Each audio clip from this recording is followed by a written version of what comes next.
Dear students, welcome back to the online sessions on embedded systems. In today's session, we start with a new unit that is known as sensors and its applications. Okay, so sensors are nowadays are going to be part and parcel of our day-to-day life. So in our day-to-day life, everywhere we are simply experiencing with sensors. Say there is a temperature sensor to know the temperature. There is a you know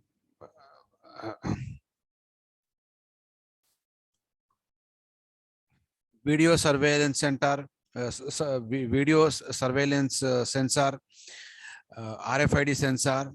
So like this, we are simply using so many types of sensors in our day-to-day life. Okay, so let us try to discuss in this session about the basics of what is a sensor and how a sensor is normally going to operate and what are the different types of sensors that are available in the market.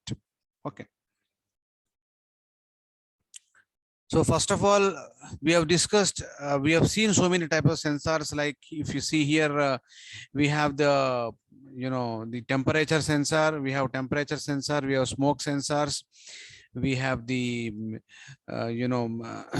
temperature sensor here, smoke sensor, and we have the sound sensors. So like this, we have been using so many sensors in our day-to-day life, and the market of sensors is going up constantly in our day-to-day life. So therefore, sensors has really come into a very important point of discussion in the case of the embedded systems, because sensors are normally specific to the application. Based on the type of the application, we're going to use the different types of sensors. Okay. So there are going to be various important concepts involved in sensors. One is going to be the definition of sensor and actuators in general. Usually the sensors are integrated in a system because sensor independently has got no use. Therefore, sensors has to be integrated in a system so that it will be involved in the processing of the signals.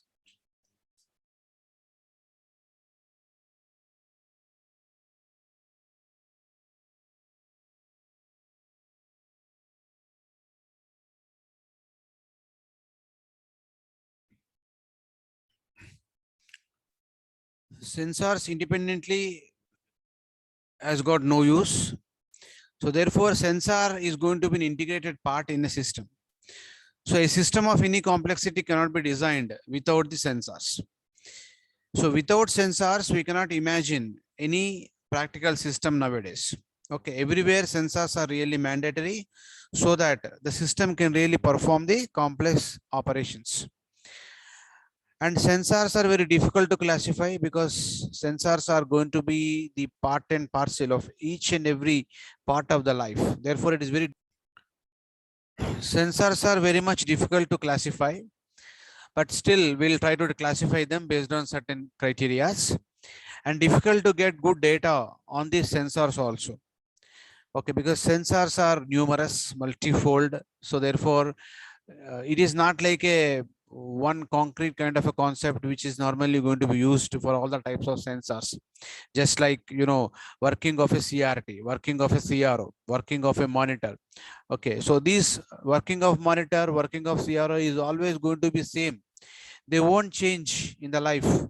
After 100 years also, the working of CRO is going to be same. But sensors has got different meanings at a different contexts. Therefore, the definitions and terms are also going to be confusing because of that. Okay, anyway, we'll try to figure out about some concrete definitions of a sensors. Now, in general, we'll try to compare the operation of a sensor with the human brain, with the working of the human body structure. So human body, what the human body is going to have now? Human body is interacting with the outside world with the help of the senses. Senses such as we have eyes, we have ears, we have nose, we have mouth, we have touch, feeling. So all these are what called senses. Okay. So using these senses, we normally take data from the outside world. Then this data is given to the brain. Brain is going to process the data based on the information available inside the brain and inside the memory, and that is once again after processing is going to give it to the body to react, and body normally reacts to the outside world. Okay, that means this is the process which we are doing continuously. Say I see some object, I want to really hold that object into my hand. So how do I know that I have to hold that object into my hand? Due to sensors. If that object is a holdable object, I hold. Let us suppose I want to hold a very big hill on my hand. Can I hold? I cannot hold, because that information is given by the brain. Okay, I want to hold a whole car into my hand. Can I hold a car? I can hold a mobile in my hand, but I cannot hold a lorry or a bus in my hand.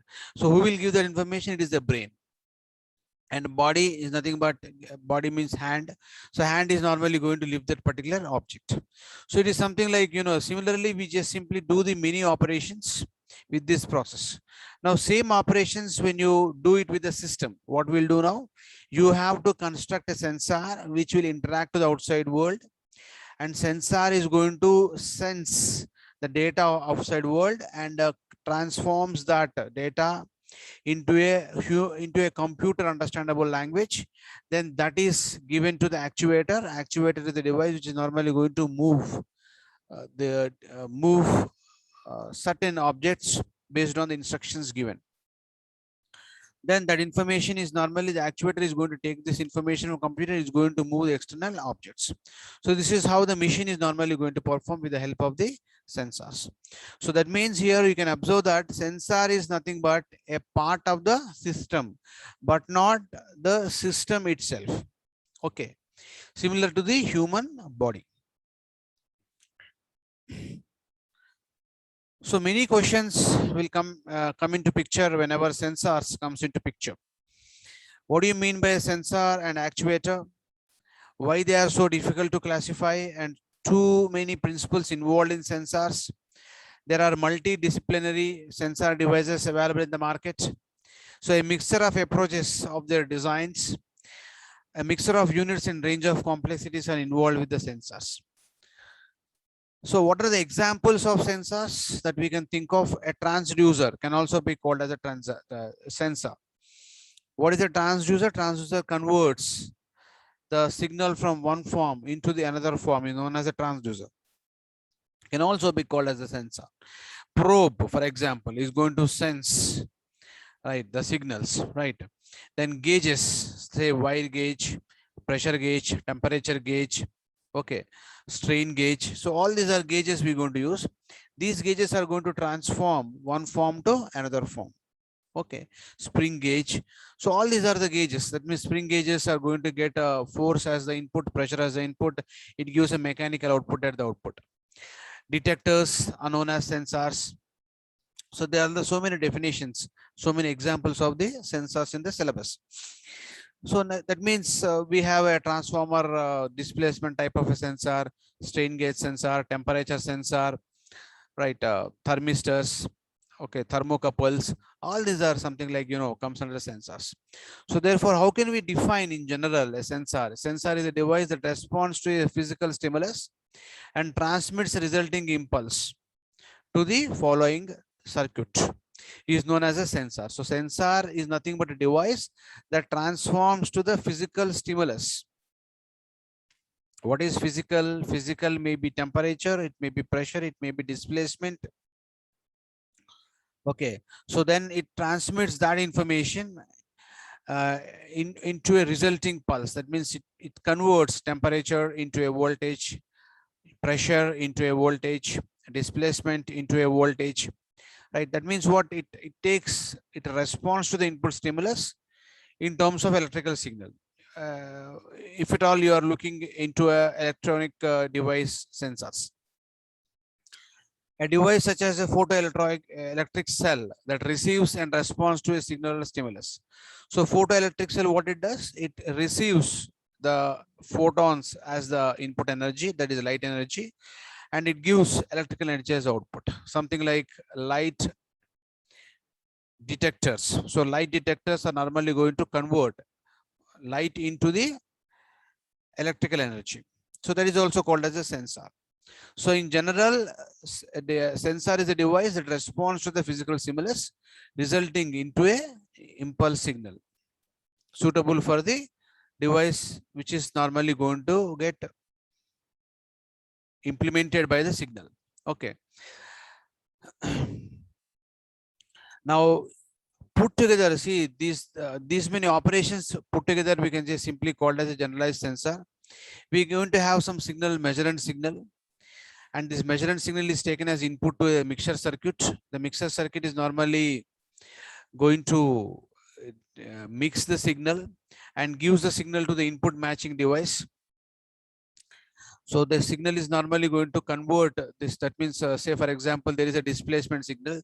This displacement is simply converting into the magnetic flux, and this magnetic flux is normally going to get transformed into an electrical signal by a transformer. Okay, so then we normally going to get the output as the electrical signal. That means this entire unit can be called as a sensor. So sensor is going to perform some little bit of operations related to the data, which has to be given it to the following circuit. If the circuit understands electrical signal, it has to give electrical signal. If the circuit wants a mechanical movement, it gives a mechanical shift, okay, device.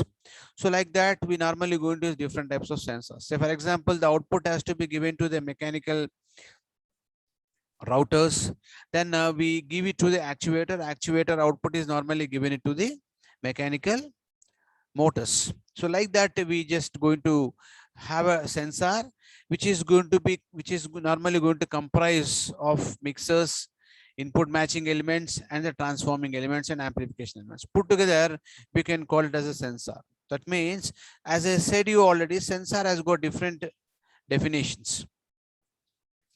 From a simple sense to a complex sense, sensor has got different meanings.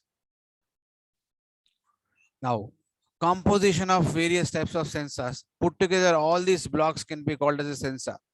There is going to be a sensing element, then transforming element, then you're going to have a basic circuit, which is normally going to produce the output, maybe a display, maybe a recording device, maybe a data processing device. So all this is normally comes under sensing only.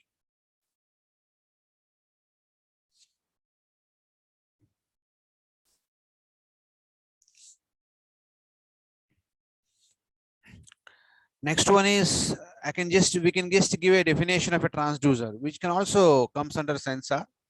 So a transducer device that is actuated by power from one system and supplies power usually to another system in another form. That means it converts one form of energy into another form of energy is what called a transducer. The simple example is piezoelectric crystal. Piezoelectric crystal is a transducer which converts mechanical energy into the electrical energy, or electrical energy into the mechanical energy. That means one form of energy is converted into another form, is known as the transducer for us. Okay. Then another definition of actuator, the mechanism of moving or controlling something indirectly instead of using a hand, is known as a actuator. So actuator is something like a device which is normally used to move or control the outside, control something which is connected in the environment indirectly instead of using a hand. That means instead of a hand, if something is simply being controlled, it is known as an actuator. That means what hand of a robo is nothing but an actuator.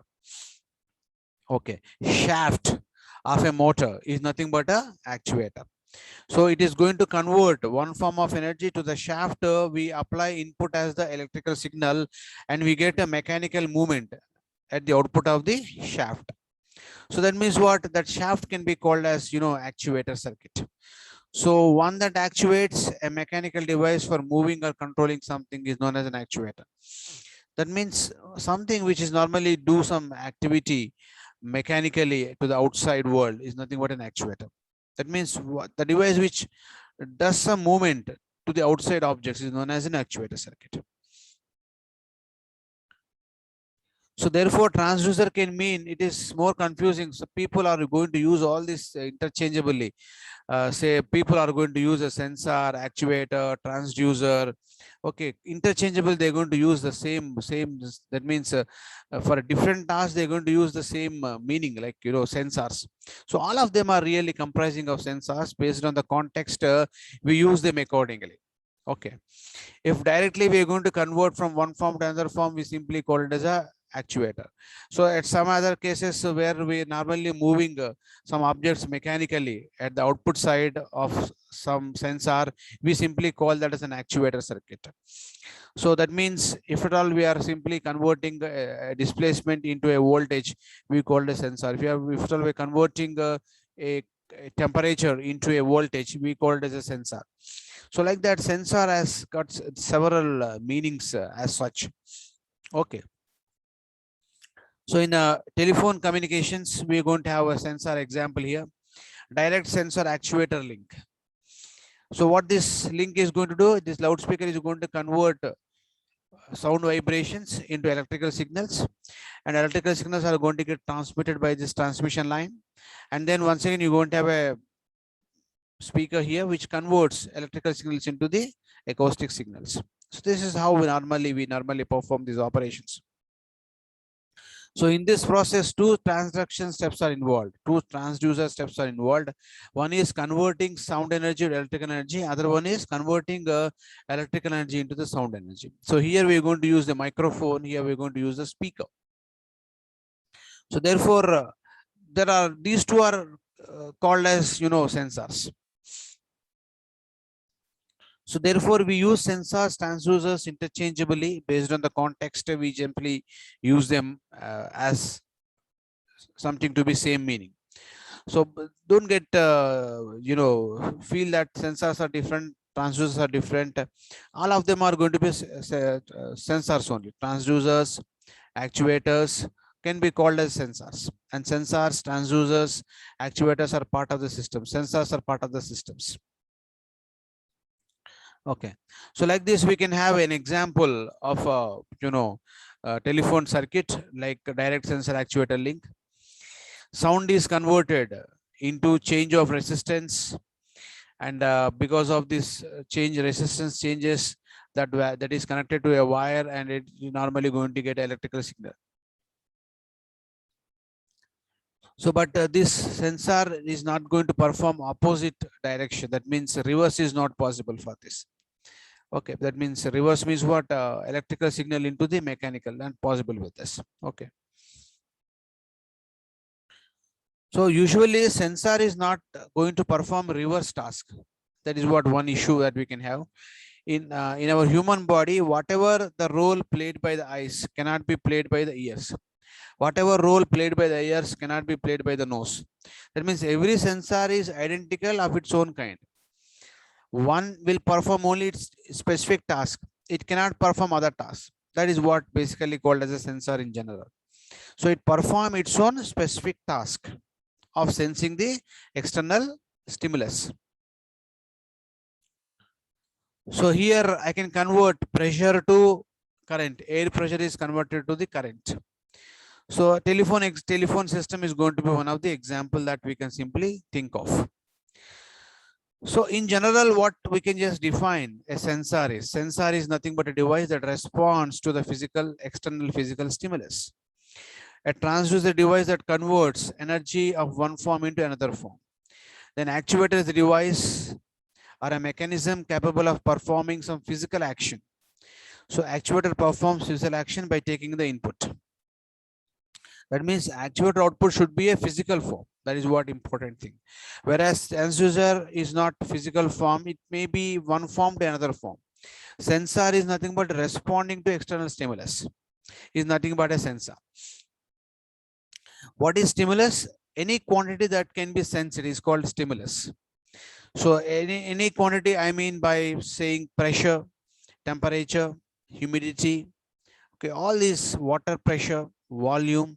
So all these are something like stimulus that has to be sensed.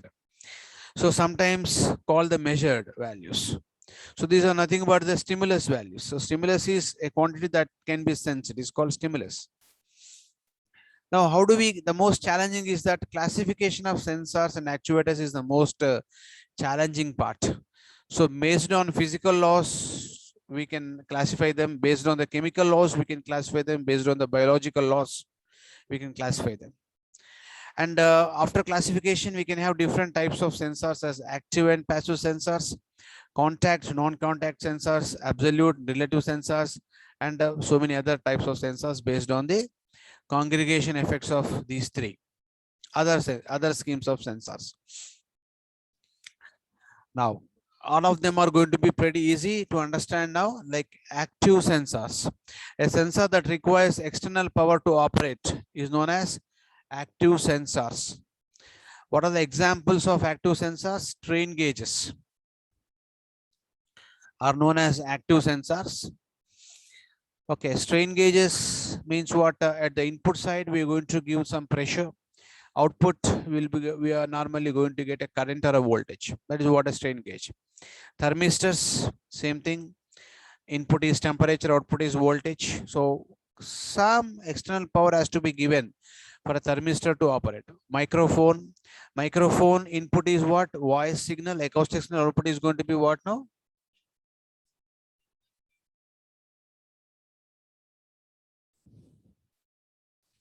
So these sensors, the sensors which responds to the input stimulus is called as active sensors.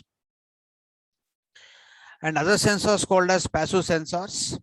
They generates its own electric signal and does not require the power source.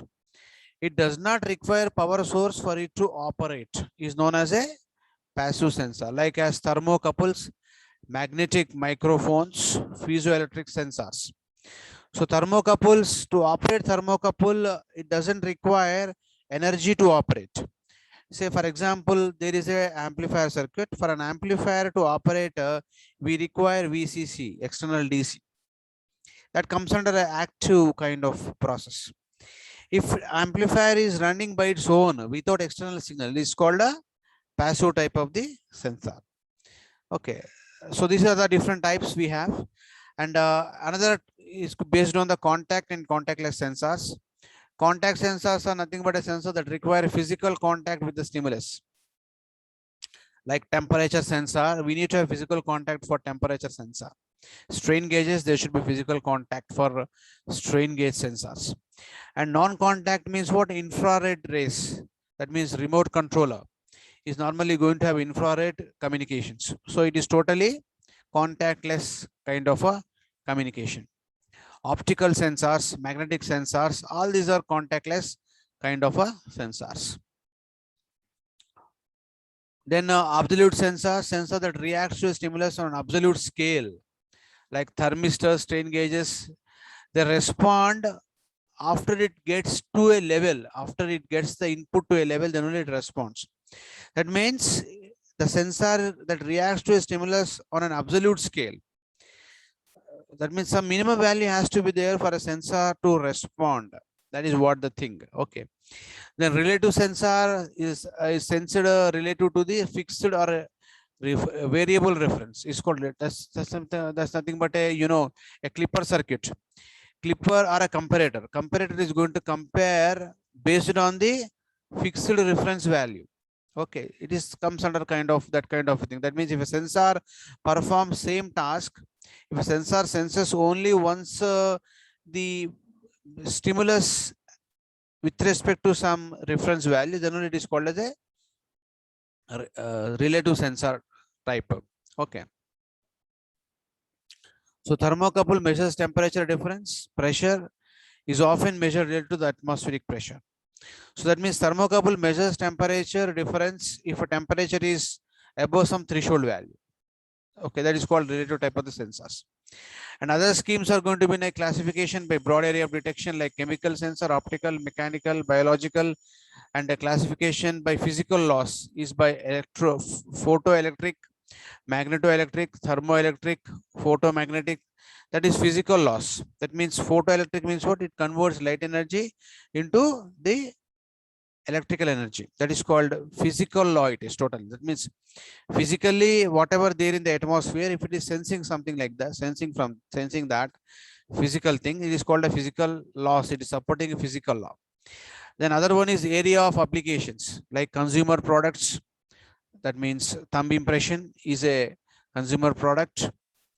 Okay, surveillance, video surveillance is also a consumer product. And healthy, that means healthcare units, transportation, we use sensors like, smoke sensors for transportation, and alcohol sensor. All these are transportations. Scientific applications, all these area of applications. And classification based by the specifications like sensitivity, stability, response time of the sensor, operating temperature of sensor. This is what another category that we can have. The next is classification of actuators by type of motions. Like you may have a linear motion or rotatory motion, one axis motion, two axis motion, three axis motion of actuator. Based on that, we normally going to have a sensors. And high power, low power, micro power actuators are there. Therefore, these are the things. And what are the necessities where we use the sensors? Requirements for interfacing. What are the needs? Why we use the sensors? We use sensors wherever we have to go for matching of impedances, matching of voltages, matching of currents, and matching of power. In that case, we're going to use the sensors. Wherever we have transformations like analog to digital, digital to analog, currents and voltages, we normally go into voltage to frequency, frequency to voltage conversions. We use the sensors. And next is matching of specifications of the two different devices. We use once again sensors. Alternative designs. Okay, that means same operation we're going to perform in different designs. In that case also we're going to use the sensors. So more or less, sensor is going to sense the external values, converts the value into a form suitable for the amplifier or a processor to process, then it is given to the actuator. This is the general form of the block diagram of the sensors with actuators. That's it. Now, a simple example, practical example is that microprocessor is connected to a thermocouple. If you want a microprocessor to sense the temperature and note down the value of a temperature, based on that, say for example, I want to drive a fan. So that means this microprocessor is going to sense the temperature of the room, and based on the temperature that is there, microprocessor is going to receive the appropriate voltage levels. Based on the voltage levels, the fan is normally going to revolve at an appropriate speed. Okay, so that information I'll get from the thermocouple sensors. So this is what the practical application of a sensor. And similarly, we can extend as the complexity increases, we can have different types of sensors and different types of complex mechanisms involved to process the signal in a more efficient manner. We can just, if really want to control some motors or something in the industry with the temperature of the room, we can able to control them. Okay, so this is what the basics of the sensors that we have in the syllabus. And if you just summarize them, we're going to have classification of sensors by broad area of detection, like optic sensors, mechanical, radiation, biological sensors, acoustic sensors. All these are sensors. Classification by specifications, we can have classification by specifications continued like this, and classification by area of applications like consumer products, military applications, healthy needs, energy drink, energy applications, manufacturing, transportation, automobile industry, science and space research organizations. So all these places we're going to use the sensors. Okay, so in today's session we'll start with introduction to sensors. Next we just get into the internals of the topics which are there in the sensors. Thank you very much for today's session.